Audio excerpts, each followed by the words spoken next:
going to teach the central theme of the Bible and the main theme of Jesus preaching, and unearth and unpack the text so that we can hear like they heard.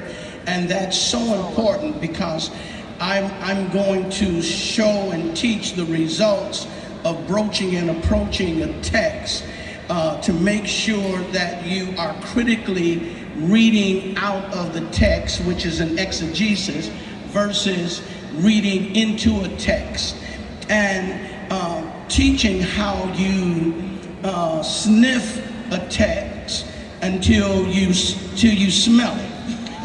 You have to sniff it until the smell becomes distinct, and then how to chew a text before you taste it.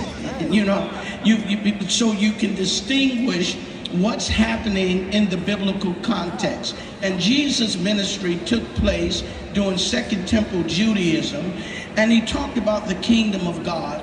And I'm going to be sharing the results of that kind of exegetical approach to understanding Matthew 24:14, where it says, "And this gospel of the kingdom shall be preached around the world as a witness, and then shall the end come." Because this text is dealing with an exact gospel, is dealing with an expanded mission and an eschatological experience. Wow. So I'm looking forward to sharing with you at that time. What time is this? What time is your 11:30. You were too light. I thought you was going to just give us a, just yeah, give us a G1, G2. Well, one of the things I want to say to the pastors, because we're talking about valiant leaders in volatile times, is that you're made for this moment, and you've been brought into the kingdom for such a time as this.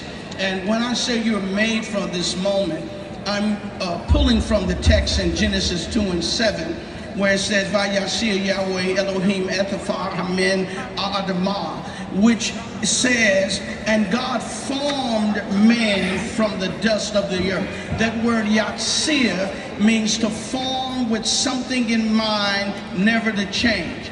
I want you to know God never changes his mind about you. No matter what you go through, no matter what your failures, no matter what your victories were, God never changes his mind about you. You have a fixed call. The calling and the gifts of God are immutable. And so you were built for such a time as this. And I'm going to teach about the kingdom and the power of God that's available to you when you understand who you are. Well,